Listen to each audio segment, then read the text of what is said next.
Super bantamweight, Rendall Munroe in Huddersfield.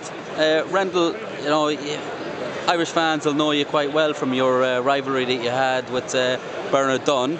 I think the last time we probably saw you in Dublin was you were sitting in the crowd for the Cordoba fight. What do you remember of that? Yeah, obviously I remember it was a good fight. Obviously, like this is obviously Bernard Dunne was a good, strong-hearted fighter, which he was. Obviously, he went down, he got open, and he won the fight through true heart and grit. Really, obviously, it's a part in the rivalry between me and him.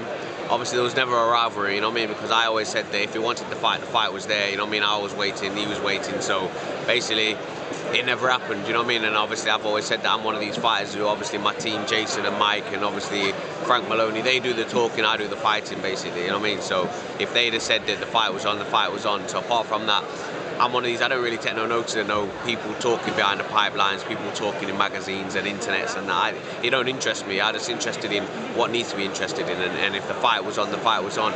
Apart from, like I said, the rivalry, we're all in there for the same thing, you know what I mean? We all want to be a champion, and we just get on with it, you know what I mean? Yeah, like it could have been a really massive money spinner, the two of you, either in Ireland or in England. It would have filled an arena. Do you regret that it never actually happened in some ways, now that Bernard's retired? No, not really. It don't bother me, you know what I mean? Because obviously, like I say, he's retired. I'm still one of the best in the UK. I'm still one of the best around the world, you know what I mean? And obviously, I never had nothing to prove. You see, he was the one who wanted to prove something. Obviously, I beat Kiko Martinez twice. The second time I beat him up, the ref should have stopped him. I think the ref looked after him. Obviously, who knows? It most likely got caught with a punch that he'll never get caught with again. But that's how it goes, don't you? You know what I mean? Like I said, we're all in it for the same thing. We all want to become champions, and it never happened. It never happened. That's how it went. Yeah. So you went on to really dominate the European division after that. You know, you took about pretty much anyone that was put in front of you, and you stepped up. Probably a real risky shot, a shot that a lot of people wouldn't have taken, going over to Japan to fight Nishioka. Why did you take that shot, and did you feel it was necessary to go over there, or? It's like everyone always knows, Rendall Munroe will fight anybody. You tell him to fight, he'll fight, you know what I mean? Like I said, I put all my trust in my team, and obviously we go there for the thing. I believe I'm one of the best around, and that's why I'll go anywhere and fight, you know what I mean? Obviously, like I said, Mike and Jason and Frank do all the talking, the comparing monies and all them things there. I don't deal with none of that. I just get myself in the shape, ready to fight, and I fight whoever they say to fight. You know what I mean? Believe it or not, I thought I was going to win the fight, you know what I mean, obviously. But every time it's a learning curve, you know what I mean? For me, I look at it as 1 step back and 6 steps forward, because they say some fighters make and break from fights, you know what I mean? And obviously, that Nishioka's just made me into a better fighter, really, you know what I mean? I think, for myself personally, I was in the best condition I could ever be in. Obviously, Jason got me in superb shape. Obviously, Ari, my nutritionist, got me in superb shape as well. So it was really, obviously, a schoolboy error.